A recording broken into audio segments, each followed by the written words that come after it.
Nah, kemudian kalau kita bicara mekatronika, apapun ya, mekatronika termasuk robot gitu ya. Nah, maka kita ada elemen-elemen penyusun gitu ya. Yang ini mungkin saya tidak perlu menjelaskan secara detail karena ini kan bidang mekatronik spesifik kalau kita mau mengembangkan mekatronik. Jadi kalau kita bicara melihat robot itu sendiri, maka robot itu pasti nantinya kan kita gunakan untuk menangani satu benda kerja, gitu ya. Nah, benda kerjanya dan komponen di dalam robot yang bersentuhan dengan benda kerja itu kita namakan N-efektor, gitu ya. Jadi N-efektor inilah yang langsung bersentuhan dengan benda kerja. Nah, kemudian N-efektor itu kalau di kita manusia itu adalah telapak tangan dan jari-jari tangan. Itu adalah N-efektor karena disitulah kita nantinya akan langsung bersentuhan dengan benda kerja, gitu ya. Terus kemudian N-efektor ini harus diletakkan di sebuah manipulator, ya. Jadi ada satu mekanisme ya lengan kita gitu ya, lengan atas, lengan bawah, terus kemudian ada pinggang kita dan sebagainya, itu adalah manipulator. Jadi supaya N-efektornya tadi itu setelah mencekam dia bisa berpindah dari satu tempat ke tempat yang lain, itu butuh manipulator. Nah, manipulator itu bisa bergerak jika ada aktuator, gitu ya. Jadi lengan-lengan kita itu bisa bergerak karena kita ada aktuator. Otot-otot kita itu kan sebagai aktuator, gitu ya. Nah kalau aktuator yang banyak dipakai di industri, salah satunya adalah motor listrik. Ya, yang kedua adalah sistem pneumatik.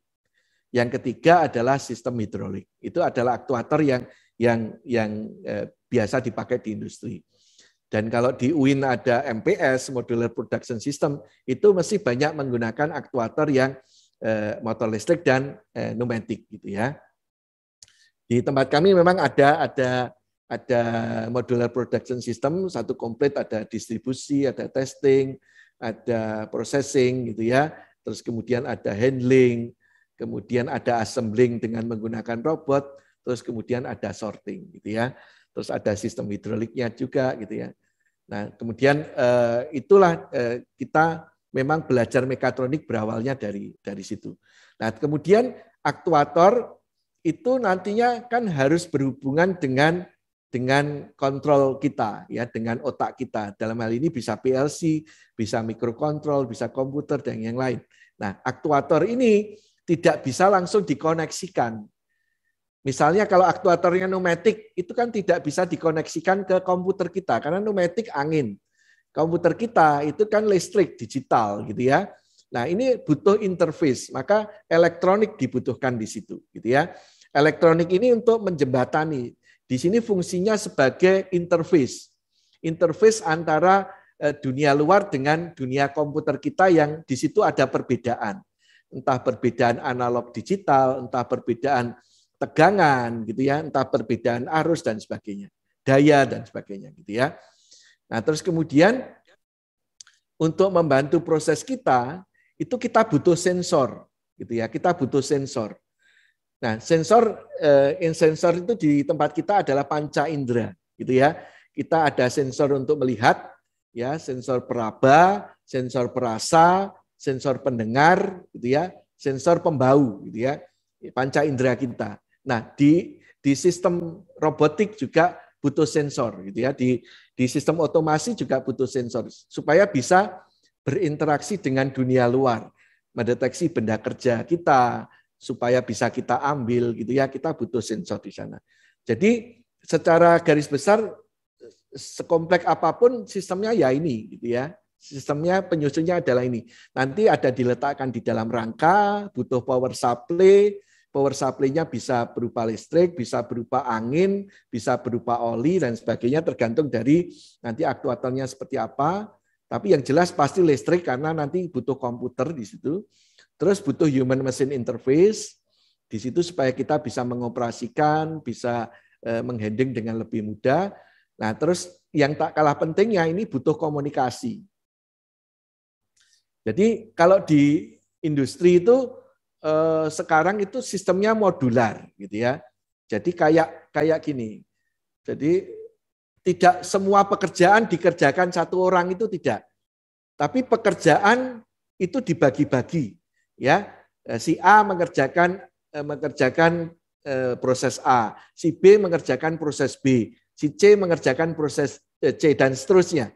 Jadi dikerjakan oleh orang yang berbeda-beda. Nah, pada ujungnya nanti itu harus digabung.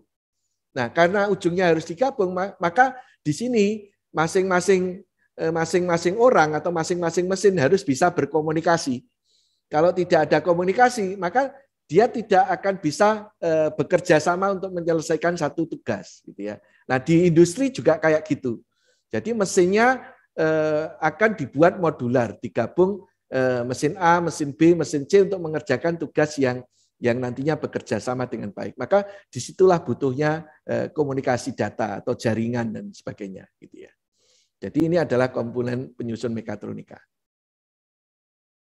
Nah, ini saya tunjukkan salah satu modul di MPS, gitu ya, modul MPS, di mana modul MPS di sini adalah di bagian assembling dengan menggunakan robot, gitu ya. Maka kita lihat videonya sebentar, ya.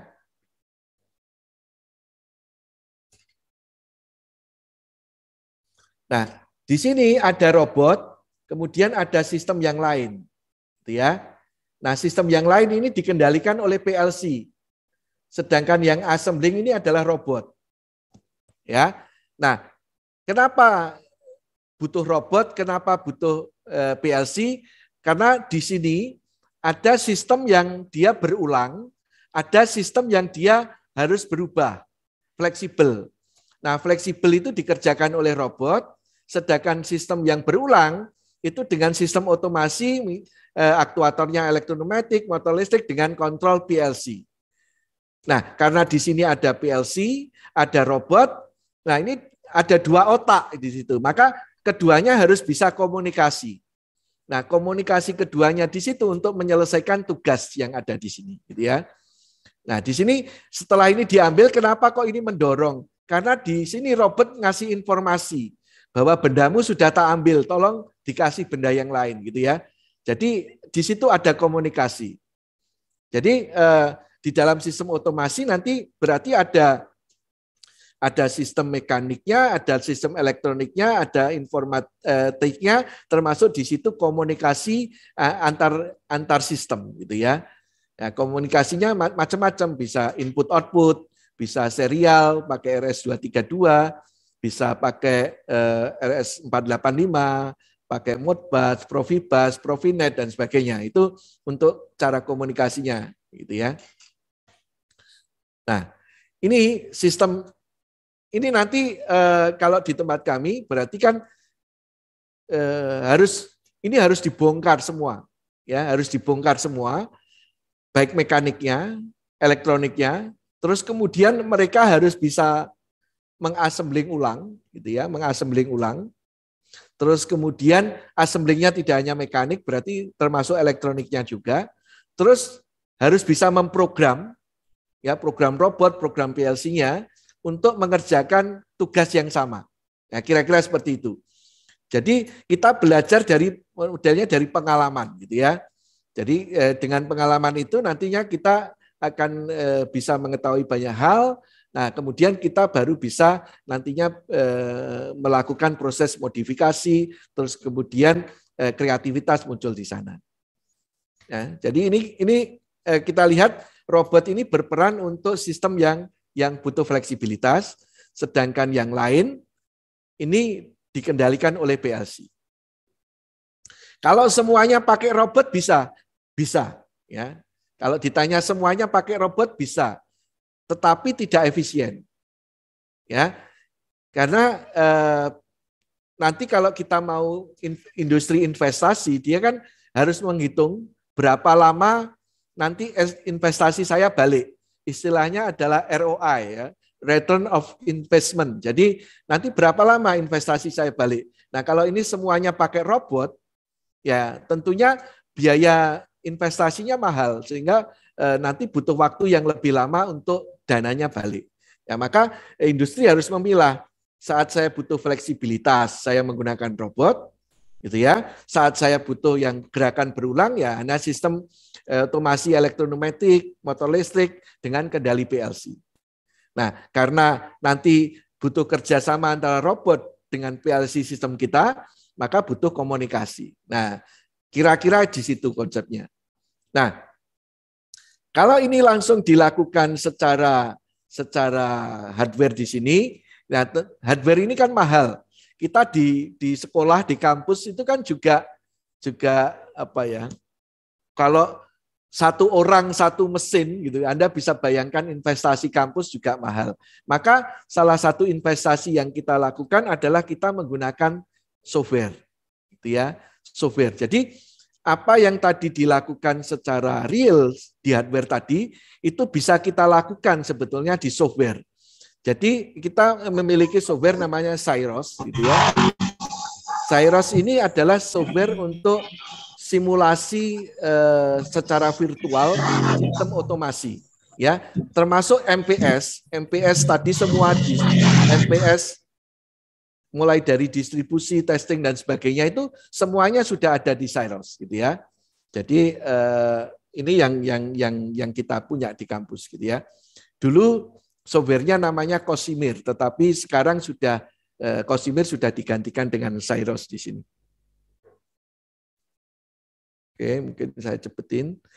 Jadi saya ingin menunjukkan, nah ini simulasi yang sama dengan tadi yang dilakukan secara hardware tadi ya. Nah, ini secara virtual. Nah, nanti kita belajar di sini memprogram. Ya, ini programnya. Terus ini adalah posisi-posisi robotnya. Jadi kalau memprogram robot itu salah satunya yang untuk point to point robot ini itu proses assembling itu biasanya point to point robot itu kita sebetulnya cukup mudah gitu ya. Kita tinggal menentukan posisi-posisinya ya, posisi-posisi robot. Kemudian kita membuat program supaya robot bergerak ke posisi yang tadinya sudah kita simpan sesuai dengan urutan yang harus dilakukan. Gitu ya.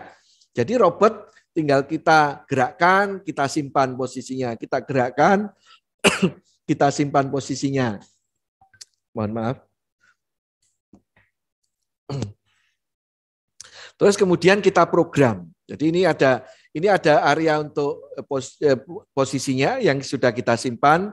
Ini adalah program yang nantinya kita program dan ini adalah alat yang kayak tadi ya, yang real benar-benar. Jadi nanti kita bisa memasukkan semua sistem yang MPS itu bisa kita masukkan. Semua modul yang ada di MPS itu sudah ada desain 3 dimensinya. Kita mau belajar programming PLC-nya, kita mau belajar programming robot, komunikasi keduanya kita bisa melakukan dengan software ini. Sehingga di sini bisa dilakukan secara mandiri oleh mahasiswa gitu ya, sebelum nanti real mengerjakan di hardware yang sesungguhnya. Jadi seperti itu.